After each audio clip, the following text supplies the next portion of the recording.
KC's Audio Vault. Eddie Spaghetti from the Supersuckers, February 23rd, 2011. Hi, Casey. This is Eddie Spaghetti. Hello, Eddie. How are you today? Good. How are you? Not too bad. Where are you phoning from? I'm in Seattle, Washington right now. You're home. I am. I'm home. What's around you? If you threw the phone against the wall, what would it hit? It would hit my daughter. Don't do it. She's 1.5, and she's got the broom in her hand. When did you get back from Europe? Weren't you just with the Supersuckers and Thin Lizzy? Yeah, I just got back on Monday. And how was your time out there? It was great. It was fantastic, actually. When was the last time you did a tour through Europe? Probably a couple of years ago now. I think we did one like a year and a half ago. Have you settled down since then? No, not at all. Can you pinpoint a year where you felt like you were settling down? 2033. Oh, I can hear her screaming in the back now. Yeah. What happened, buddy? What's the next thing on your agenda? You got a solo tour being planned right now? Yeah, my next thing, I have a series of shows tomorrow here in Seattle. I have an in-tour, and then a radio appearance, and then a nightclub show. And then my solo tour starts up I leave next Tuesday. I don't suppose you're making it very far north. No, I won't be making it up to Canada, unfortunately. Well, you've got the new solo album, I guess just last week. Your third one. You love the covers. How do you choose? They sort of choose me, I guess. You know, these are just songs that I like to play backstage when I'm on tour with the Supersuckers, or at different clubs or whatever, wherever I happen to be. I just find myself playing all these different weird songs and kind of putting my own spin on them, and those are the ones I usually like to record. Most people will know the Willie Nelson song, the Johnny Cash one. Do you throw in like the Dave Dudley or the Dwarves in just to maybe educate people? I wouldn't say I'm in the education business, but it is fun to mix it up like that, to see the Dwarves sitting next to Del Reeves, or the Lee Harvey Oswald band on a record with a Willie Nelson song. It's fun for me to do that. Your son Quattro, he does another tune on the album. How old is he now? He's 10. Are you educating him on the history and the world of rock and roll? I try to, yep. He's got pretty good taste so far, so we haven't had to worry about like him catching Bieber fever or anything like that. So he's been an easy study so far. Who's his favorite band? Favorite band is probably Ramones or Weezer. What do you think your favorite bands are? Weezer and AC/DC. Did you take to music as easily as him? Did you have somebody that opened that door to you?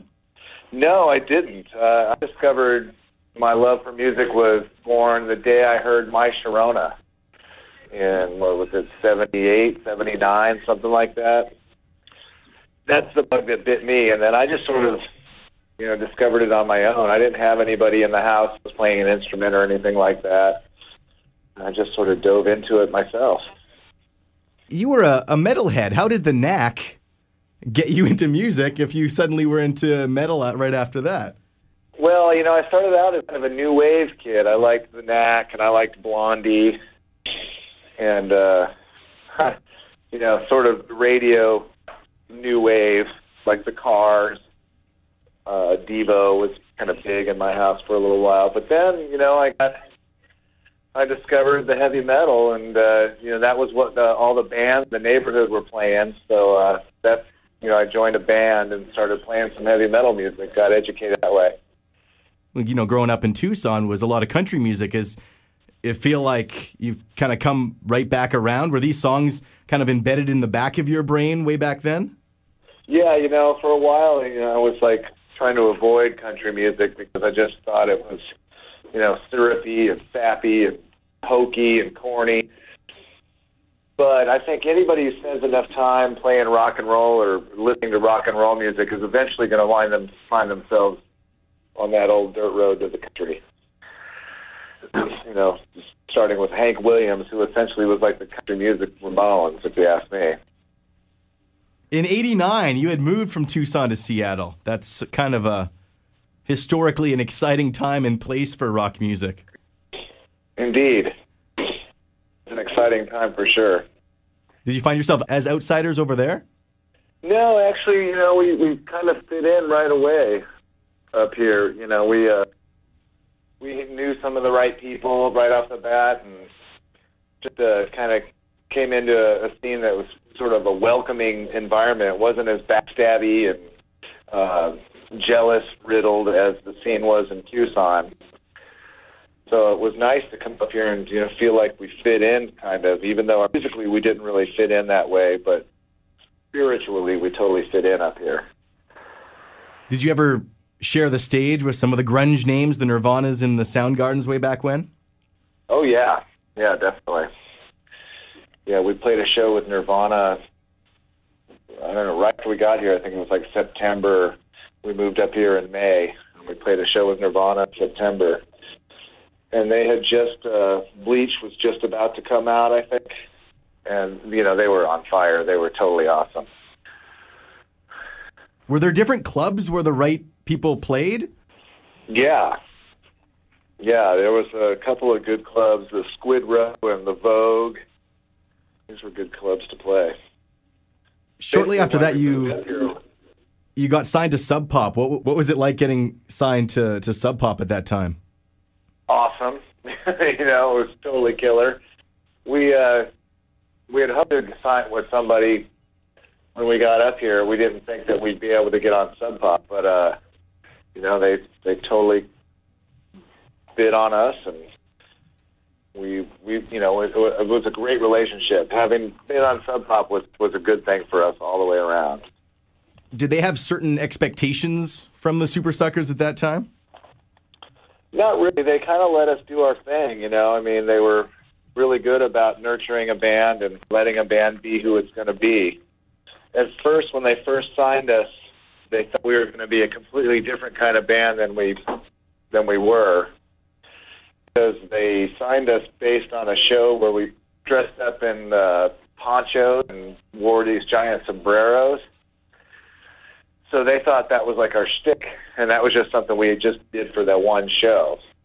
So they were kind of surprised that that wasn't something that we did every time, because they really enjoyed that. You should have kept going with the sombreros. Yeah. At that time, did you have monetary expectations? Were you thinking, okay, Sub Pop, we're going to make some money? No, we didn't at all. We just thought, you know, this would be a good way to get on the road, you know, and that's all we wanted to do, was travel and make music. So, you know, financially speaking, it probably would have been a good move for us to make the one record for Sub Pop and then try to get on a major label right after that. But, you know, that was never really the MO with this band, was, unfortunately, it's just to make money.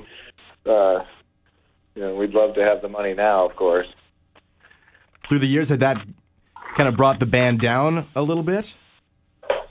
It brings you down at times, you know, just emotionally. You know, it can be trying to still be kind of struggling to make ends meet. But at the end of the day, you know, we're super grateful to have this career that we've had. And for as long as we've had it, it's been a great ride. It continues to be a great ride. So are we going to get a new Supersuckers album soon? Yeah, hopefully by the end of the year. Very nice. You have a handful of tunes already written? We do indeed. Any ideas on the song titles, the album title? Can you give us more? No, we don't really have an album title right now.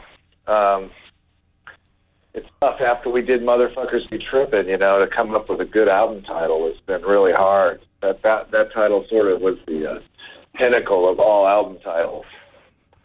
Just go for a self-titled. Give up. Yeah, we might just do that. Is Rontrose gone for good these days? Yeah, it looks like Montrose is gone for good. He packed his guitars and headed for Southern California, so I don't see him coming back this time. I guess you've both been down that road a couple times? Yes, definitely. And I think he just finally had enough. Well, what's your facial hair like these days? I've seen some photos lately. You've got a bit of gray in your beard. Other ones, you just got a little goatee or a mustache. What are you rocking? I'm rocking the big stash right now with the little soul patch underneath it, some sideburns. And what does your lady think of it? She likes it as long as I keep it clean. Just got to trim it away from the mouth a little bit, and so you don't get food stuck in it. Yep, totally. Got to do some manscaping here and there from time to time. Well, Eddie, I appreciate you giving us a phone call way up here in the middle of the Canadian prairies. Oh, no problem, man. Thanks for spreading the word about the new record and the Suckers in general. Take care. Sundowner is in stores now. We'll talk to you soon. All right, thanks, man. All the interviews you want on iTunes and at Power97.com. Casey's Audio Vault. Casey Norman is Power 97's music director and can be heard every weekday from 2 till 6 in Winnipeg, Manitoba, Canada. Power 97 is Winnipeg's best rock.